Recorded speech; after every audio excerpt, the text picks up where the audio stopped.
Eu sou Mari Carvalho e esse é o podcast Construtora de Mundos. Aqui não importa a sua produtividade ou eficiência. Aqui a gente se preocupa com a sua vida e a sua humanidade.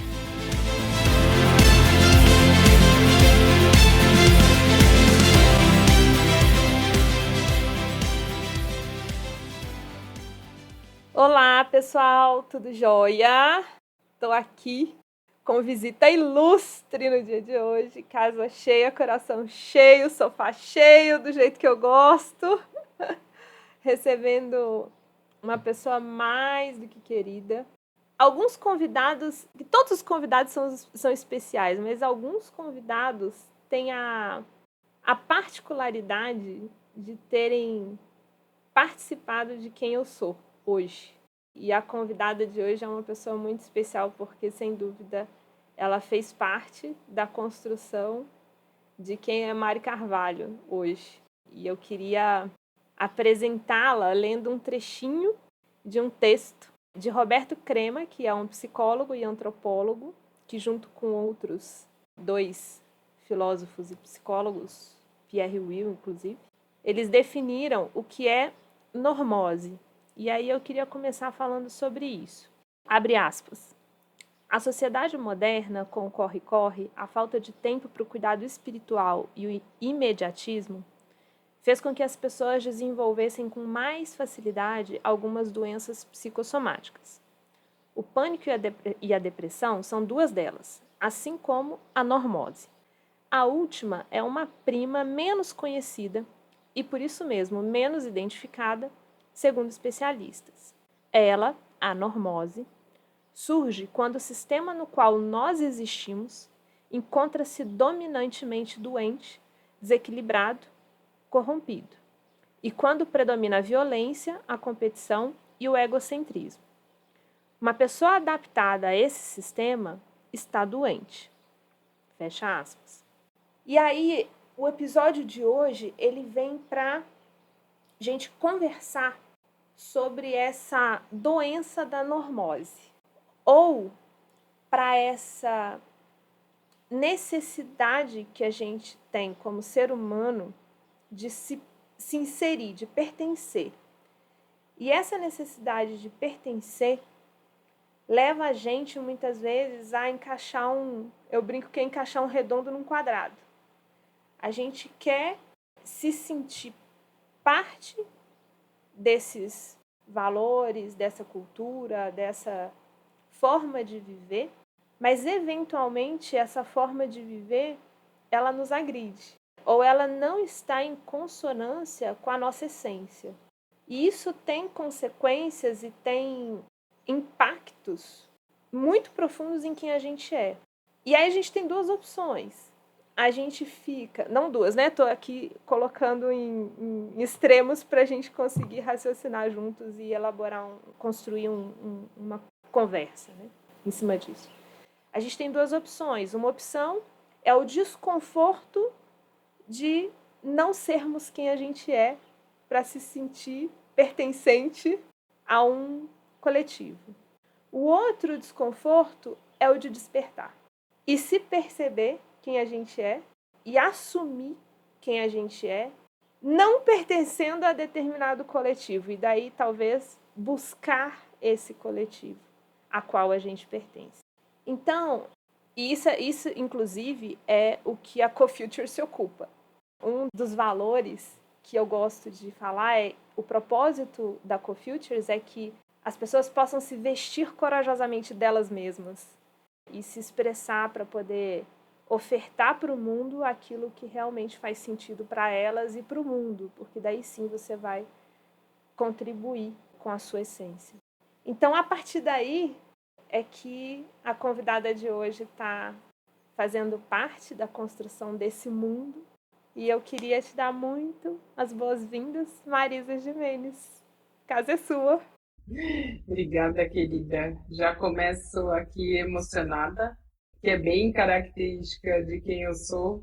Aqueles que me conhecem sabem que o choro e o sorriso, eles vêm com uma proporção bastante justa um com o outro. Então, obrigada. É uma honra estar aqui. conversando com você nesse bate-papo. E muito lindo de ver sintonia e sincronicidade, porque literalmente a gente não combinou nada. E o Crema é um dos autores que a gente tem usado muito nos nossos trabalhos. E esse conceito da normose é um conceito que eu já falo há muitos anos. E toda vez que eu falava, eu causava uma estranheza nas pessoas. E quando eu comecei a usar, não era só estranheza, era um não entendimento. Mesmo que eu explicasse, é como eu estava tão descolado de tudo que estava acontecendo. Eu conheci o Crema em Recife, num congresso, há mais de 20 anos. Não acredito. A gente não combinou isso, gente. É sério. Sim. Foi uma grata surpresa estar num congresso que ele participava. E dali eu comecei a ler coisas dele. E veio todo esse conceito da normose, né? Essa patologia que a gente está vivendo nesse mundo dos dias atuais e o quanto ele está nos adoecendo. Essa normose que é o dia a dia não funcional e que eu não dou espaço, ou como você mesmo colocou, eu estou dormindo, né? Eu estou anestesiado ao ponto de não perceber essa normose acontecendo na minha vida. E ele tem uma passagem do livro muito linda que eu adoro, e eu conto ela para onde eu vou, que é ele conversando com a filha. Uma filha que eu não sei, eu imagino que tivesse, sei lá, 5, 6 anos. E que ele pergunta para ela assim: qual das princesas você mais gosta? E ela fala assim: eu gosto de todas que desmaiam. E ele diz que a partir dali ele começou a perceber que ter sintomas era algo positivo, porque mostrava que a gente estava fora da normose. Então, quando ele escuta a resposta da filha, ele se questiona sobre este mundo onde a gente não pode mostrar ou não pode demonstrar o que está sentindo, longe de ser um lugar de apologia à doença, ao sofrimento, não é esse lugar, mas é um lugar de eu não poder realmente detectar e perceber que meu corpo não está bem, que minha vida não é funcional e que eu estou preso neste lugar que realmente está apertado, né? Não tem espaço quase, mas eu vou dando um jeito eu respiro um pouco menos. Eu fico um pouco em apneia, metaforicamente falando, para conseguir suportar esse lugar que não me serve mais. Mas quando eu olho para o entorno, é como se todo mundo estivesse suportando. Então, quem sou eu para romper com isso? E como diria Mandela, quem não é você, né? Ao contrário, né? Para não brilhar ainda mais do que para poder convidar os outros a brilharem. Então, acho que tem um lugar assim. Como que eu provoco esse lugar de despertar da normose? Porque nós também vivemos. O fato de eu estudar sobre isso há anos não me qualifica no lugar de não viver essa normose. E às vezes eu a vejo e falo assim, então nesse momento é o que eu dou conta, que é uma frase que eu uso bastante. Mas para mim é um lugar assim, como que eu provoco um lugar de saída da normose, minimamente, para que eu possa experimentar o estar com o outro de um lugar diferente, de que os sintomas que eu sinto, eles não são porque eu sou fraco. Porque isso também foi ficando de um jeito aonde ter sintomas era ser fraco. Era não ser forte o suficiente para estar, principalmente, né, eu não acho que é só o mundo corporativo que tem toda a questão do burnout acontecendo, mas em vários outros lugares, inclusive nas famílias, né, por toda uma questão de relações mesmo, e o quanto é difícil sustentar a normose, e como é difícil romper com ela. E romper com ela faz toda a diferença, porque faz com que eu experimente algo novo, com que eu experimente o sentir, fisicamente falando, com que eu me arrisque a não ter televisão em casa, com que eu me arrisque a não assistir mais novelas. E eu estou falando de uma experiência de quem não assiste televisão mesmo há uns 20 anos, mais ou menos. E o quanto eu percebi que a partir dali eu comecei a ter espaço para assistir filmes, outras coisas, que me ajudam a questionar essa massa que a gente vem recebendo de informações, sem ter espaço de digeri-las, de discuti-las, aceitando que isto é o fato e eu só replico isso. Isso é muito da normose, esse lugar de replicar sem questionar. E a gente passa por todos os âmbitos da nossa existência sobre isso, né? Marisa, você já falou tanta coisa aí que né, que eu quero puxar vários fios, mas antes da gente desenrolar mais, e diante do que você colocou, que mundos você quer construir? Acho que recentemente dentro da minha empresa, essa pergunta veio porque a gente está conversando sobre o ano de 2024.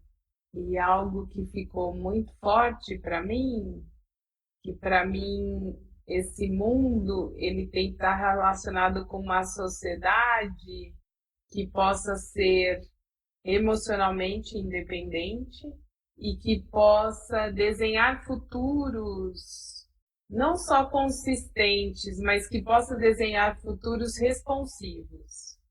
Que os desenhos das vidas esbarrem no lugar onde eu penso na minha responsabilidade como um todo. E eu não vou criar carros elétricos onde as baterias, a gente não sabe o que fazer com elas agora, né? Ou daqui a um tempo, muito rapidamente, não saberemos e teremos todo esse lixo aí dentro de casa. Então, assim, como a gente torna responsivo, e a gente fala muito dentro da ontológica, que é o que eu crio me cria de volta. Então, nesse mundo que você me pergunta, é um mundo onde eu tenho muita responsabilidade porque eu crio, mas eu tenho muito prazer em criar. E essas duas coisas caminham juntas. E eu estou conectada com uma rede que me apoia nessa criação e que me dá suporte, porque a gente se provoca mutuamente para poder sair dessa normose e criar esse futuro que realmente a gente possa viver um espaço de amor. E eu costumo dizer não amor fluffy, que ele fica num lugar forçado, sabe? Sem forçação de barra, mas um amor onde eu gero a comunidade pode se apoiar, eu tenho equilíbrio entre o dar e receber, e eu tenho um espaço de manifestação de quem eu sou e das minhas criações, porque outra coisa que está adoecendo o homem dentro da normose é que a gente parou de criar.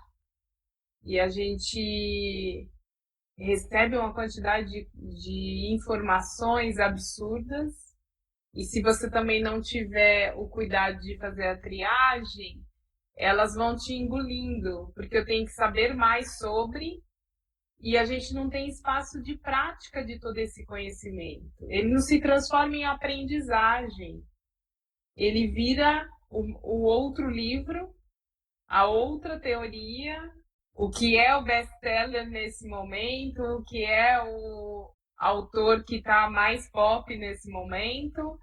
E eu deixo de dizer assim, tá, mas do último livro que você consumiu, o que você colocou em prática? Então eu acredito nesse mundo em que a gente possa praticar, ao invés de só consumir. Porque o consumismo ele não está só num lugar de roupas, ele está em todos os lugares, né? É o consumismo da comida, é o consumismo do conhecimento, aonde eu não faço essa digestão. A gente parou de digerir e a gente está colapsando por isso. Então, esse mundo novo, para mim, é um lugar de espaços de aprendizagem, para que a gente possa aprender juntos e criar juntos, de forma responsiva. Eu vou contar um caso rápido, que Você me fez recordar aqui de uma conversa que eu tive. Há uns 2 meses, mais ou menos, eu estava caminhando com a minha tia no Ibirapuera, treinando para o Caminho de Santiago. E aí a gente passou 2 horas caminhando juntas, conversando, né? E a nossa angústia era essa, né? Era o que a gente faz, né? Como é que a gente interage e responde nesse contexto de realidade que a gente vive. E aí, na nossa conversa, a gente estava falando de o que grandes instituições, influenciadores, né, formadores de opinião, estão falando de como a gente deveria viver, do que a gente deveria fazer. E aí você me traz o exemplo, por exemplo, do carro elétrico, que não soluciona problema nenhum no caso, né? E por isso me ocorreu essa conversa. E aí eu parei para ela e falei assim, tia, você já parou para pensar quem ganha com isso tudo? Ou o que a gente ganha com isso tudo? Ou qual a real consequência disso tudo? E aí a gente ficou nisso, a gente falou assim, cara, a gente parou de fazer boas perguntas. Por que eu falo isso, né? Porque eu acho que uma das armadilhas da normose, para a gente ficar nesse lugar, também é o papel da liderança que a gente tanto valoriza, né? Então, assim, a gente está dando autoridade para muitas pessoas falarem como a gente deve viver, o que a gente deve fazer, o que a gente precisa consumir, o que a gente precisa sentir e experimentar. E nisso, a gente consome formas de vida, consome formas de pensar, crenças, etc., sem reflexionar, sem parar para pensar o que a gente, como a gente é impactado e como a gente impacta o sistema com essa reprodução, né? Então, a armadilha, e aí eu trouxe várias coisas, né? Eu acho que a armadilha dar autoridade a determinadas lideranças que não necessariamente estão, cada um, obviamente, puxa a sardinha para o seu lado, né? Não necessariamente estão interessadas no bem-estar coletivo e na autonomia e na expressão verdadeira e autônoma e essencial de cada um. E como a gente resgata essa reflexão, essa habilidade de reflexão que você trouxe com a falta da TV, com a prática da última teoria que foi aprendida e não buscar a próxima, da gente exercitar o que a gente absorve antes de se anestesiar, né? Sim. E como é rápido isso, como estar acordado dá trabalho. Não é uma atividade simples durante o dia, durante a vida. Então é um exercício constante que nesse sentido a comunidade nos ajuda muito. As tribos aonde a gente pode andar, elas falam muito sobre esse lugar que nos apoiam nessa reflexão, né? E refletir 2 vezes sobre, né? A palavra vem desse lugar. Então, o quanto a gente está se debruçando para realmente ir trocando, assim como você fez com a sua tia, que ainda que chega num lugar que parece que acabaram as respostas, mas é um lugar do questionamento. E isso já é muito diferente como média na sociedade. Tem uma palavra que a gente usa muito na Atma, que é hesitar. E hesitar é um verbo que a gente deixou de usar na vida. Porque ele causa um lugar assim, mas como assim você vai hesitar? É porque você não tem resposta? Você não sabe o que fazer com isso? Então você não pode hesitar. Mas hesitar causa dúvidas. E dúvidas abrem mundos. Eu não aceito que as coisas estão dadas. E dentro de uma visão de design ontológico, a gente não aceita que as coisas estão dadas. Eu quero falar sobre as coisas. E ao falar, me abre possibilidades completamente diferentes, porque me levam para uma realidade de vida que não está dada, mas que precisa ser construída. Então, qual é o mínimo pequeno passo elegante que eu dou em direção a este novo mundo que você propôs? E que eu sozinha não vou conseguir fazer isso, porque não tenho essa pretensão. Não tenho esse lugar muito gigantesco, né? De achar que eu sozinha vou conseguir fazer isso. Não consigo. Mas é possível se a gente se juntar. E se a gente se provocar. Então, fazer um podcast, como você vem fazendo e vem trazendo pessoas, é uma provocação para fora da normose. É um hesitar com o sentido de questionar o que está acontecendo com este novo mundo que está aqui, né?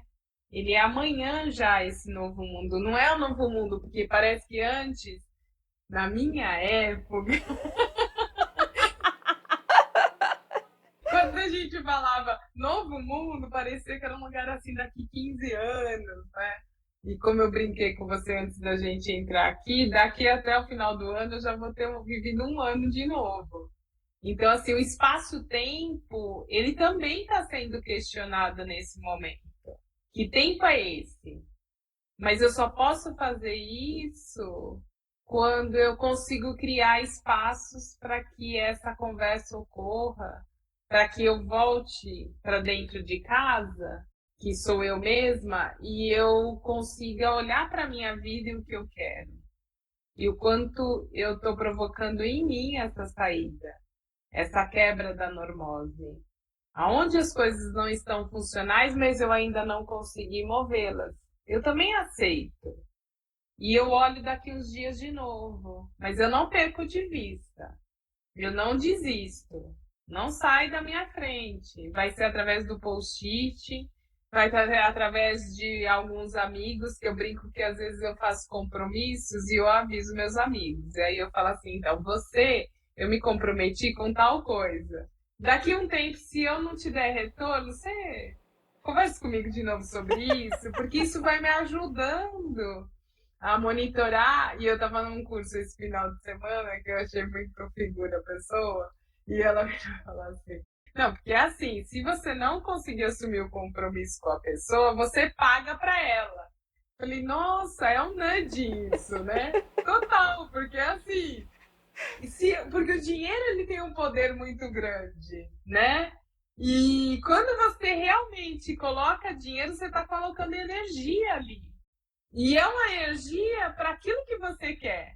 Eu achei muito figura. E ela falava assim: mas não coloca pouco, não, coloca muito. Para você ver que realmente aquilo tem uma importância na sua vida. Então, criar esse lugar, que é essa possibilidade que me ajuda a me mover e para que eu possa sair da normose, ele é super importante. Porque esse lugar da normose, como qualquer outro lugar, é um lugar de conseguir romper com isso. E para romper, eu tenho que criar um passo a passo. Não é só assim, já entendi, a normose existe e a partir de amanhã eu não sou mais normótica. Doce ilusão. E aí como que eu faço? Eu costumo brincar que como que eu olho para minha vida e vejo o lugar mais fácil de eu sair da normose. É por ali que eu vou começar. Mas eu preciso desse passo a passo. Eu preciso criar nudges que vão me ajudando a sair dessa normose. E aí, Marisa, quando eu falo que você é uma das pessoas que fez parte, né, de quem eu sou, é que eu acho que há 10 anos atrás você me ajudou a começar a sair da minha normose. Estou caminhando até então e seguirei caminhando, com certeza, nesse processo. E Bela e Fred super participam sempre. E aí, quando você fala dessa... Vou juntar duas coisas, né, que você falou muito massa. Primeiro, da dificuldade de ficar na normose, que é a consequência da doença, né, ou a supressão dolorosa de quem a gente é, e sair dela igualmente difícil, né, de sustentar essa incoerência, sustentar esse lugar sem o controle, sem a previsibilidade do que é a vida normal, né?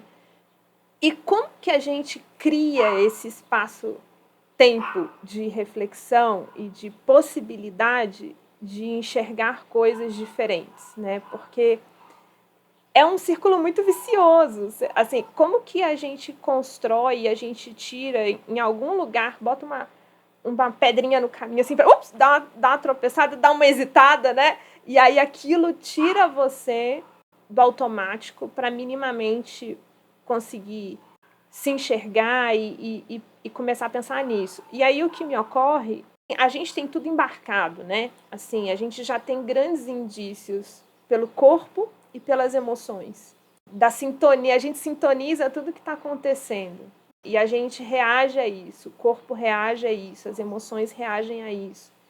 A gente esquece de se perceber, né? O que meu corpo está dizendo, o que minha emoção está dizendo, quais as doenças aparecem e por que elas aparecem, tentar refletir sobre isso, o que elas querem dizer, né? Da minha reação, da minha participação e da minha experiência no mundo. A gente vai se medicando, né? E vai, de novo, né? Vai anestesiando para conseguir seguir.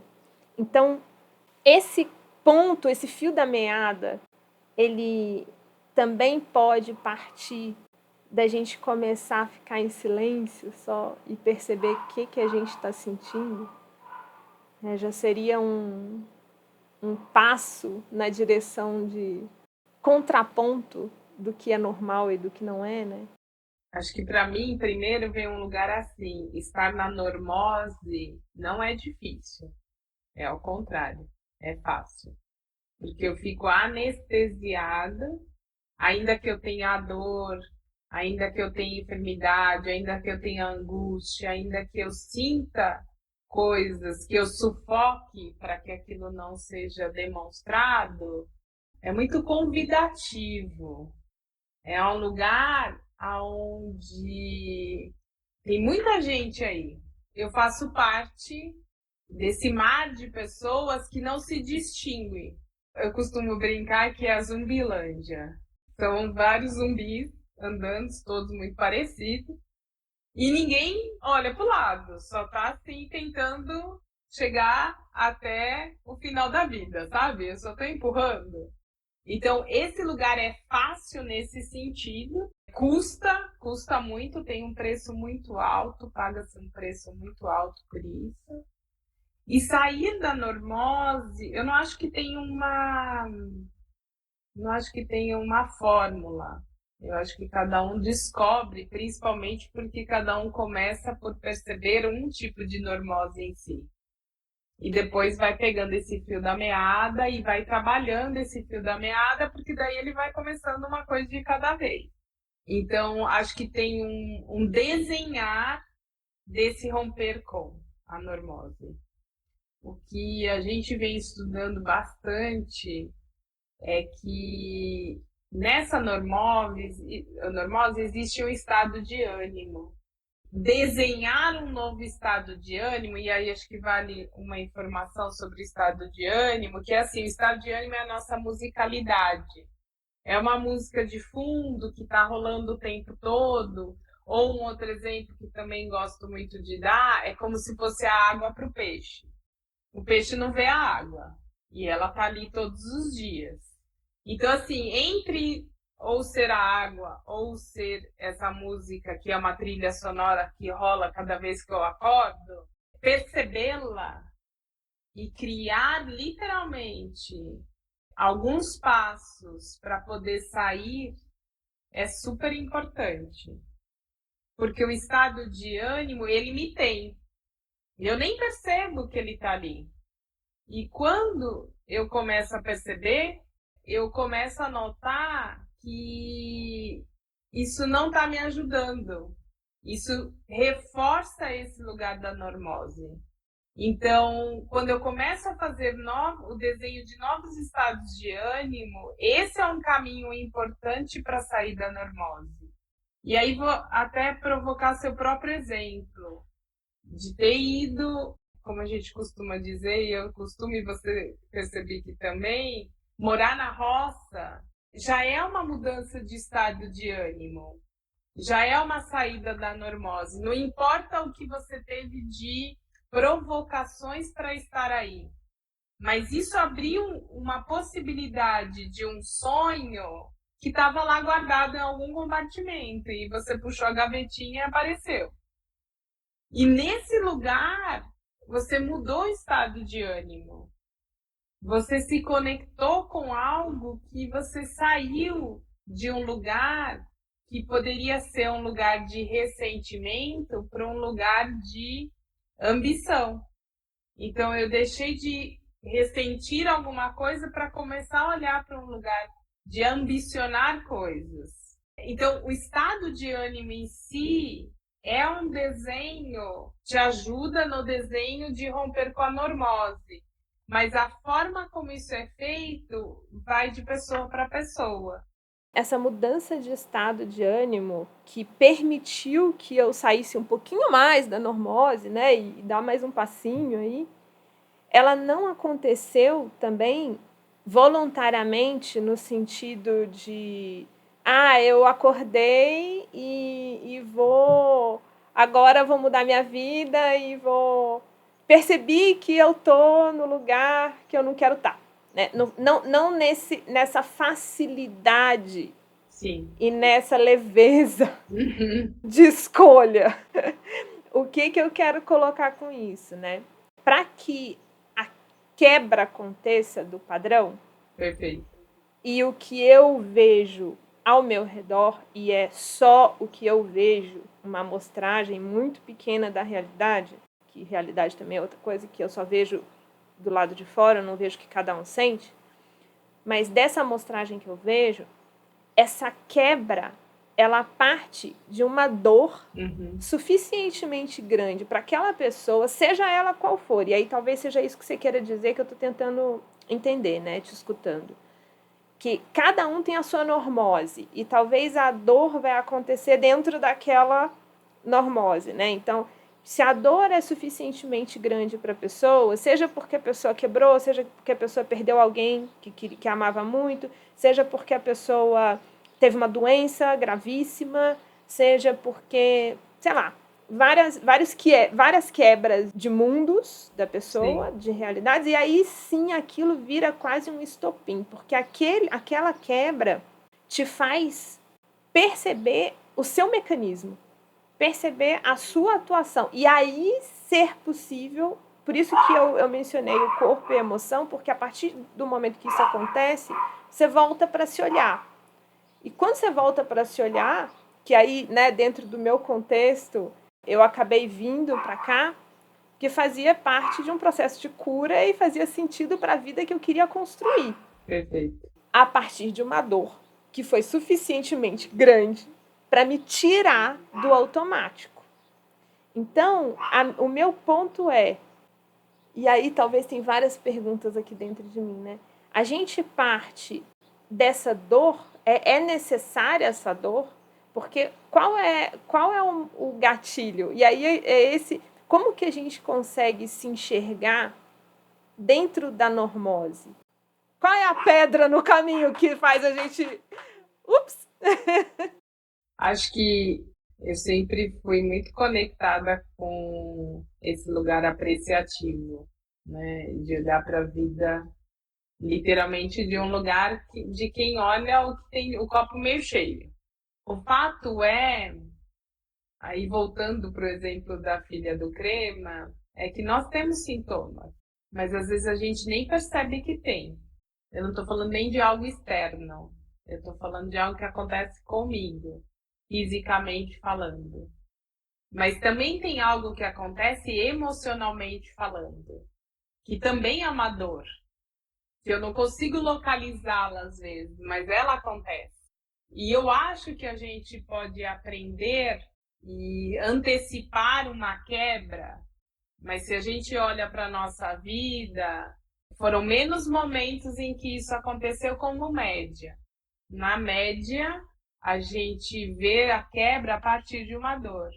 Então, a quebra, acho que vale a gente também contextualizar aqui, que é algo estava acontecendo que eu não percebia, e houve uma quebra. Então, alguém morreu, ou eu tive um infarto, ou eu tive um apagão no dia seguinte, e eu acompanhei vários executivos nesse lugar, e assim, no dia seguinte eu não enxergava.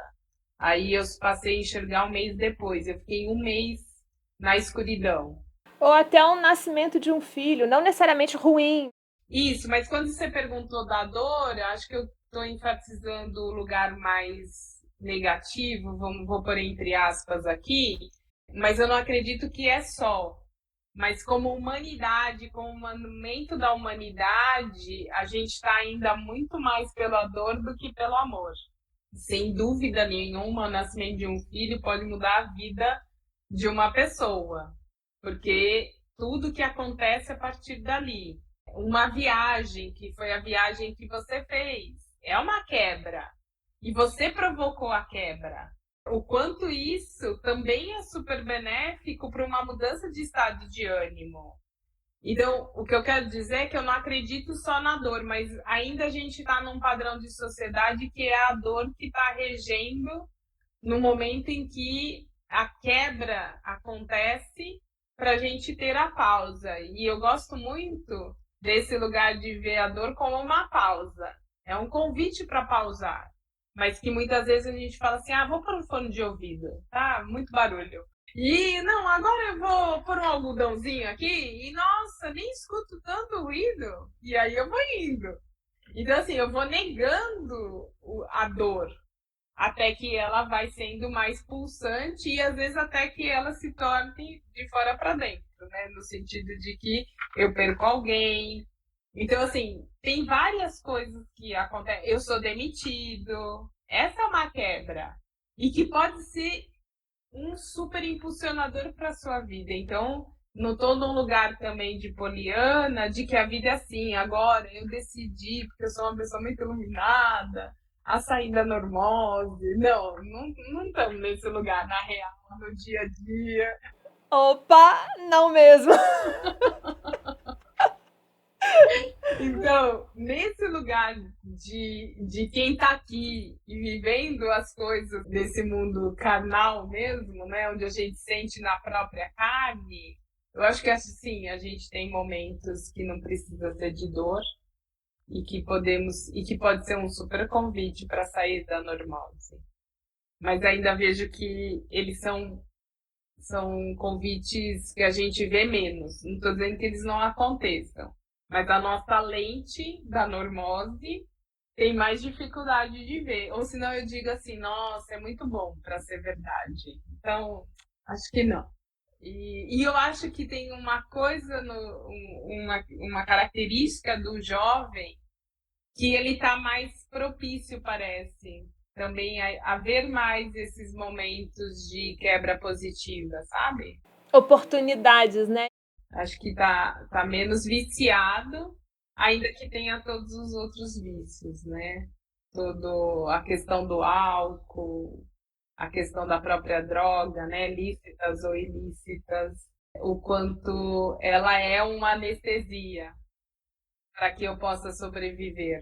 Então eu trabalho 12 horas, aí eu vou pro happy hour, aí eu bebo, e aí eu continuo trabalhando, eu tomo energético. Isso faz muito parte da normose.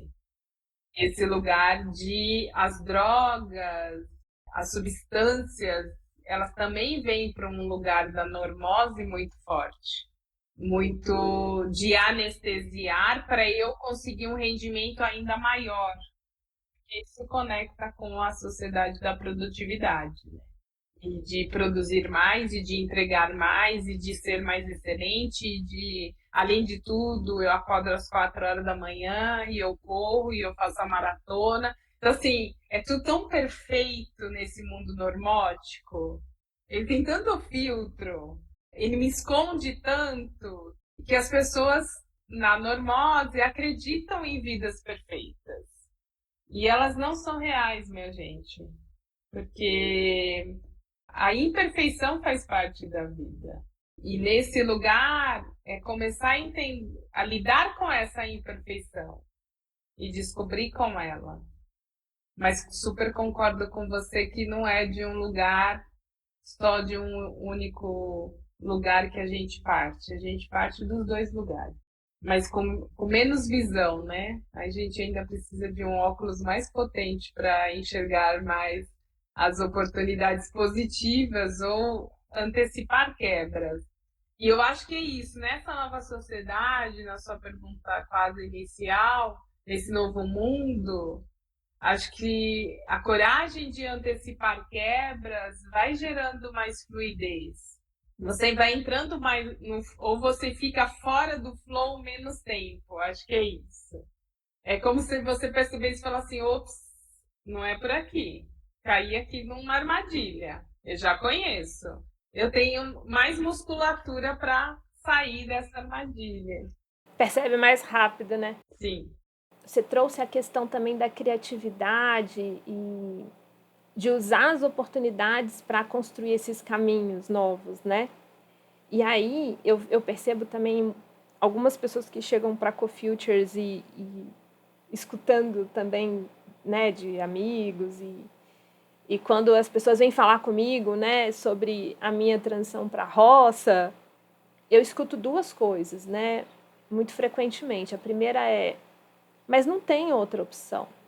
Essa para mim é de arrepiar a alma, sabe? Porque a gente está tão soterrado nessa normose que a criatividade, a nossa capacidade de criar algo diferente, ela foi soterrada, né? Assim, de, não, mas como assim? Como que eu vou viver se eu não tiver um emprego, se eu não morar na cidade, se eu não pagar aluguel, se eu não tiver dinheiro para pagar aluguel, para pagar escola, pra pagar... E aquilo entra, não tem opção. Isso é muito cruel. É muito cruel, porque você entra num lugar da prisão da normose, né? De não ter opção. E aí a outra coisa que eu escuto, eu falo é muito assim, nossa, mas o que você faz aí na roça? Tipo, como é que você vive? Como se eu tivesse no meio, assim, que eu não... É inimaginável quase, né? E muitas vezes, até um amigo me perguntou, fui a São Paulo num batizado do meu compadre querido, e aí conversando com os amigos, ele falou, mas como é que é a sua rotina? O que você faz? Do que você se ocupa? E aí a minha resposta foi muito assim, eu me ocupo muito de mim. Porque até então eu terceirizava praticamente a minha vida inteira.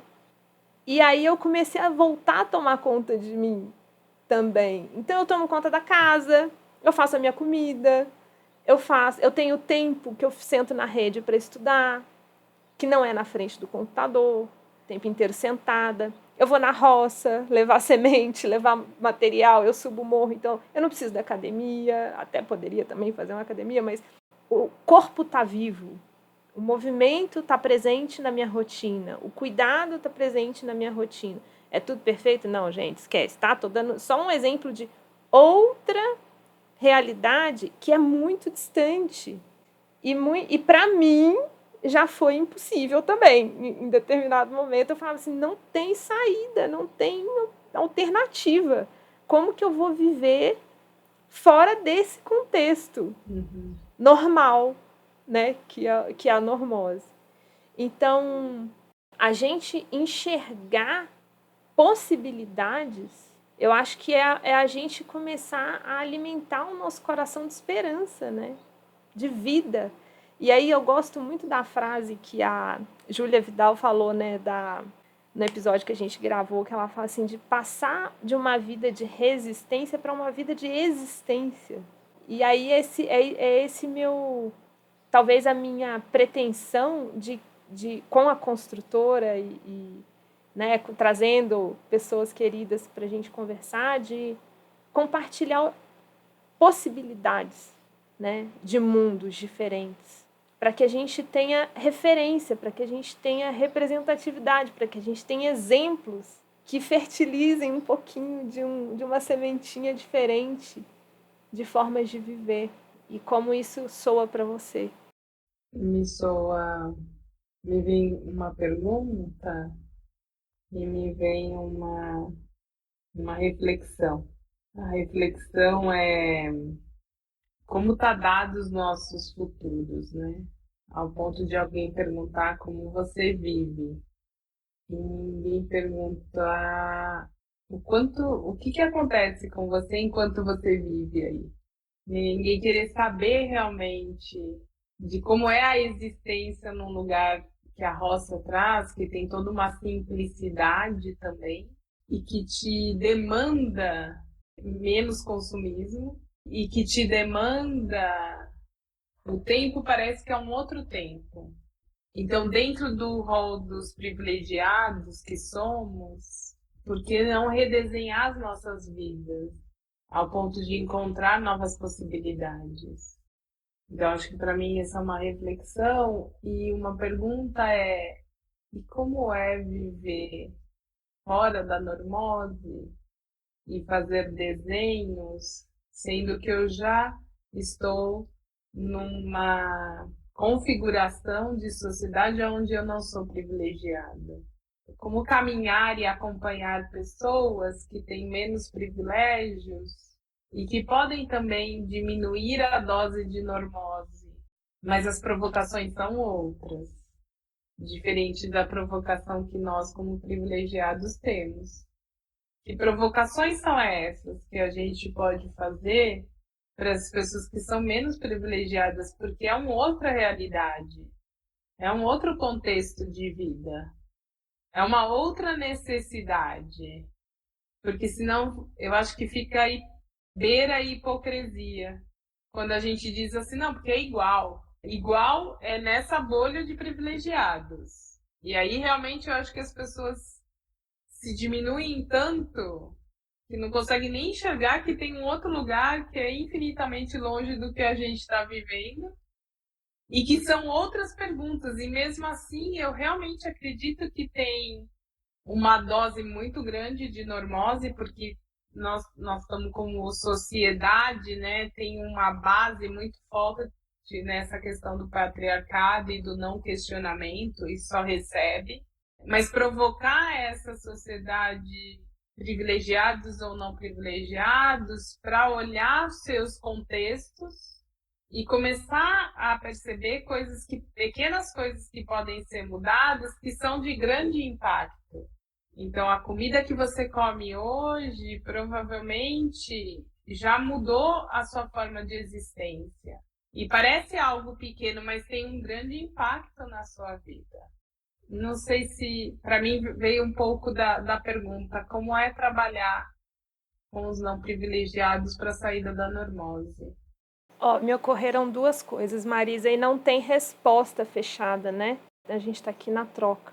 Ontem à noite, por acaso, estava assistindo a uma palestra do Krenak, que minha diversão é essa. Eu amo o Krenak. Acho que todo episódio eu falo dele enfim, mineiro também, então, né, meu bairrismo aqui sempre pega meu coração. Mas eu estava assistindo a palestra dele ontem e ele fez uma menção no YouTube, né? Bota para rodar e sou apaixonado pelo que ele traz. E aí ele fez uma menção de um ensaio que ele leu numa revista da UFMG de arquitetura. E ele estava falando assim, que o ensaio falava sobre viver sem nada e viver com nada. A diferença entre as duas opções. Que é um pouco do que falam para ele, né? Tipo assim, como é você viver sem nada? Que é um lugar de falta, de buraco, né, assim. E aí ele vira e fala assim, não, eu vivo com nada. Eu sinto que em determinada medida eu vivo com nada. Eu não preciso de tantos acessórios e tanta parafernália para viver. E o viver com nada me traz uma abundância absurda, porque sobra. E abundância não é acúmulo, né? Abundância é você ter o que você precisa na hora que você precisa. E a riqueza é o acúmulo. Então, quando eu falo que sobra, é porque dá para compartilhar e dá para todo mundo viver com, né, nesse lugar de viver com nada. É uma vida simples, mas não é uma vida com pouco, ou vazia, ou sem sentido. Pelo contrário. Porque aí você coloca devidamente sentido naquilo que faz, que alimenta mais corpo, alma, emoção, etc. Né? Que a gente muitas vezes terceiriza isso para o consumo, né? Já que a gente está anestesiado, a gente vai no extremo para compensar aquilo que a gente não consegue expressar. Então, a primeira coisa que me ocorreu foi isso. Hoje eu consigo viver com nada e aí sem cair nesse lugar hipócrita. Eu tenho uma estrutura que me permite viver, né? Eu moro na minha casinha, que é minha casinha, né? Eu tenho um carro que eu tenho liberdade também de ir e vir.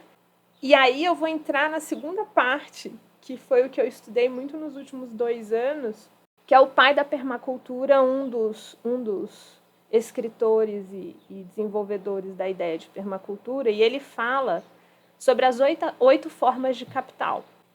E aí tentando construir com você esse lugar de, tá, mas eu sou privilegiada, sim, e sou, de fazer esse movimento e conseguir me estabelecer nesse novo mundo, dessa forma. Mas hoje o que me falta não é a estrutura, o capital, esse capital do dinheiro. Eu preciso hoje de outros tipos de capital que outras pessoas que não têm o dinheiro podem me ajudar. Então, quando a gente olha, e é uma outra normose, que o privilégio está em quem tem dinheiro, aí a possibilidade de criar novos mundos também diminui muito, porque se ela parte do princípio do dinheiro ou do privilégio, pode estar em outro lugar, pode estar na educação, pode estar numa estrutura familiar, pode estar em vários lugares, mas geralmente a gente leva esse lugar de privilégio para o lugar do dinheiro, que é onde a gente consegue construir estruturas para a nossa vida. Mas qual é o peso de um capital social? Qual é o peso de um capital de trabalho? Qual é um peso de um capital espiritual? Né? Então, assim, hoje eu tenho dinheiro, que eu tenho a terra, mas me falta gente para trabalhar comigo, que queira sonhar esse sonho comigo. E aí eu volto naquilo que você falou, cara, sozinho a gente não faz nada. O capital e a forma que a gente se une para construir novos mundos não é só financeiro e não é sozinho, definitivamente. Então, assim, o meu sentimento é que essa co-construção contínua de achar esse equilíbrio e construir essas respostas, mas dentro de um coletivo, né? Porque é só através dele que a gente consegue construir algo que seja responsivo, seja responsável e a gente, né, possa fazer alguma coisa diferente do normal, mas de uma forma sustentável no sentido não verde, mas de se sustentar, ele conseguir ter longevidade de existência. Sim, para mim faz todo sentido. E eu acho que a gente separa mesmo, porque novamente são realidades muito diferentes. E a gente não consegue nem conceber, porque a gente não vive essa realidade. A gente pode ter contato com ela, mas a gente não vive ela. Então, às vezes pode ser cruel de dizer, não, mas você consegue. Por isso que eu acho que são conversas diferentes. Porque dentro da necessidade mínima de sobreviver, como que eu converso sobre normose? Do que se trata isso, sabe? Qual é a adequação para que eu não desrespeite esse grupo de pessoas e ao mesmo tempo eu me provoque a viver um pouco disso para entender um pouco do que se trata. Porque hoje a gente não pode falar porque a gente não tem direito de fala nesse espaço, né? Mas dentro do espaço onde a gente pode falar, eu entendo esse lugar que você traz. E o quanto é uma falácia isso, porque as pessoas nem tentam, elas já partem do pressuposto que isso não dá. E partem do pressuposto que eu tenho que fazer tudo sozinho. E a vida fica muito mais difícil. E isso também, para mim, é um grande aprendizado. Parece que esse lugar de eu me juntar, ou de eu criar alianças, ou criar a comunidade, é um lugar de dependência. mas na verdade para mim é um lugar de independência. Você precisa ter muita coragem para se associar a um grupo de pessoas, ou se aproximar de um grupo de pessoas, ser vulnerável o suficiente para mostrar o que você tem e o que você não tem. E a gente fazer essa troca. E nessa troca é que aparece, como você mesmo falou, a verba necessária. Mas tem um trabalho para a gente entender como a gente chega nisso. Não é só, vou pensar sobre o dinheiro aparece na minha conta. Ou faz que nem meus filhos falavam, vai lá naquele lugar, pega dinheiro, e aí a gente pode comprar.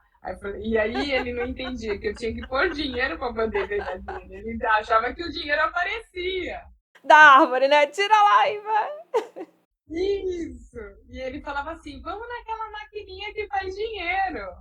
Então não é nesse lugar, mas é um lugar novamente do flow.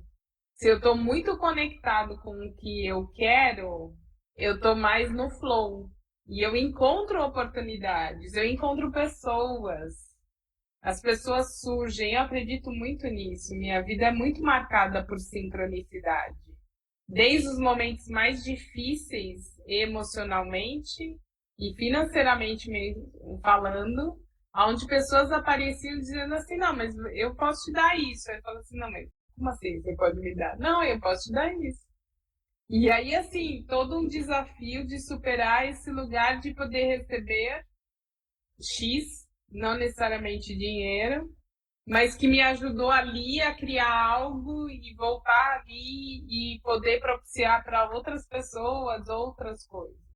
Então, me vem muito a figura da Limniscata, que é esse movimento que quando eu estou no fluxo, ele aparece muito forte. E eu construo. Essa co-construção, ela é muito linda. E quando você falou do Krenak, me veio muito, e toda vez eu troco o nome, mas acho que agora eu vou falar certo, que é Isso. Ideias para Adiar o Fim do Mundo. Eu sempre falo histórias, porque para mim histórias faz tanto sentido, mas é Ideias para Adiar o Fim do Mundo, aonde a forma como ocorre, que ele está no jardim e alguém liga e fala assim, eu queria que você viesse dar uma palestra, e ele fala assim, não, mas eu não sei se eu vou poder, não, mas é lá, no mês X, e ele fala assim, tá bom. Mas então qual vai ser o tema? Ele, ideias para adiar o fim do mundo. E ele solta. E meses depois vem o convite dizendo, bom, então a passagem aérea está comprada, você vem para cá para falar sobre isso. E aí ele, vou falar sobre o quê? Ideias para adiar o fim do mundo. Eu falei, nossa, que bom que eu criei isso. E ele vai. E quando ele chega, ele entra no auditório lotado de pessoas, aí ele fala assim, então, acho que não é aqui, eu vim para uma conversa que me convidaram. Ele falou, não, é aqui, o seu não é Krenak? Então, é aqui mesmo, ideias para de ouvir no mundo. Ele falou, mas por que tem tanta gente? Aí, que todo mundo quer saber como que a gente vai extradiar o fim do mundo. Ele, e aí deu uma risada e entrou. E aí ele começa, para mim isso acontece a partir das histórias, né? Que a hora que você começa a contar a história, você se conecta com a vida, com o sentido, com o significado, com o fluxo. E aí aparece um outro mundo, uma outra possibilidade que não é perfeita, que não é o lugar da Poliana, mas é um lugar de viabilidade. E eu acho que isso é tão lindo e nos ajuda a ter uma vida menos pesada, ou melhor, nos ajuda a ter uma vida leve, onde você não está sozinho, ainda que você possa estar em solitude, porque o estar sozinho é solidão, e não é de solidão que a gente está falando, a gente está falando de conexão. É onde tem momentos que eu silencio, como você usou há pouco tempo, há alguns minutos atrás. E esse silenciar me ajuda também a estar comigo. E às vezes eu preciso ir para o meio do mato para conseguir ouvir minha voz, porque às vezes na cidade são tantas outras vozes que eu me perco de mim mesma. Muitas coisas. E eu confesso que tá ecoando aqui, né? Que você tá trazendo de quem não tem esse privilégio para sair desse lugar, ou como a gente chega nessa conversa da normose, para quem tem outra realidade de existência, né, de vida. E aí, assim, fica para mim como exercício e um convite para quem está escutando a gente, que lugar é esse normal que a gente aceita a indignidade da existência de outra pessoa, né? Então, tá ecoando aqui. Então, acho que se a gente puder pensar nisso e como construtora de mundos, eu acho que é um bom mundo para a gente construir, né? Nesse sentido. Onde a nossa normalidade não seja um lugar de privilégios e de desprivilegiados, digamos assim.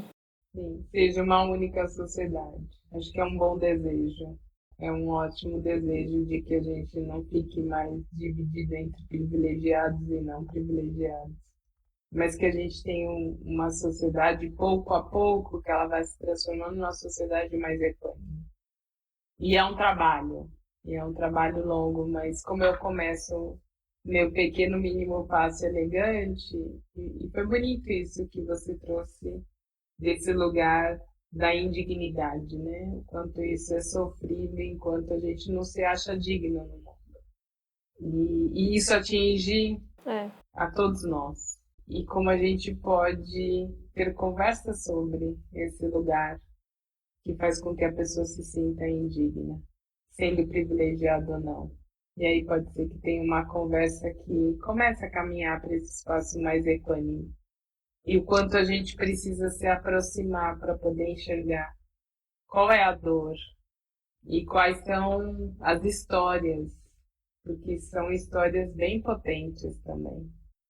É que a gente dedica pouco tempo a isso, mas é uma boa provocação para essa construção de mundo que você se propõe, porque eu super acredito nela. De tudo isso que a gente falou, é óbvio que poderíamos falar muito mais, mas tem alguma coisa específica que você queira deixar? Acho que para mim vamos na suficiência. Acho que esse é um bom lugar. Parece que estamos no suficiente, ainda que falamos de muitas coisas, né? Dariam mais 14 podcasts a partir de cada fala nossa. E suficiência é uma palavra que, para mim, me move muito nos dias de hoje. Para eu me sentir forte, para dar um próximo passo e romper uma próxima normal. Sim. E quem quiser te achar para olhar sua normose, sair da normose e tudo mais, como é que faz para poder te encontrar? Eu tenho uma empresa que chama Atmagenos, vocês encontram facilmente. E dentro da Atmagenos a gente tem a Ontológica, que a Atmagenos trabalha com B2B e a Ontológica trabalha com B2C. E elas comungam do mesmo espaço, das mesmas crenças, e isso vem sendo cada vez mais forte para a gente. Então, lá tem um pouco da nossa história, do nosso caminhar. Acho que por ali conseguem me achar. Fechado. Marisa, muito obrigada, e é um obrigado que se estende há uns 10 anos aí de gratidão. E é muito legal bater esse papo com você hoje, que representa muita coisa para mim. Então, super obrigada pelo seu tempo e foi uma delícia conversar. Muito bom. Obrigada a você. Feliz de estar aqui, se sinta abraçada e beijada, esses olhinhos brilhantes. E se eu falar um pouquinho mais, vou começar no show. A gente começa e termina no show.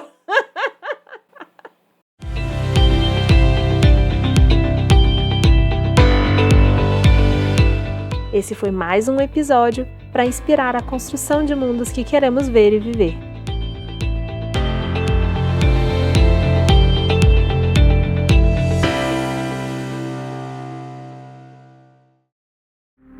Esse episódio foi editado por De Rosa Edições, @De Rosa Edições.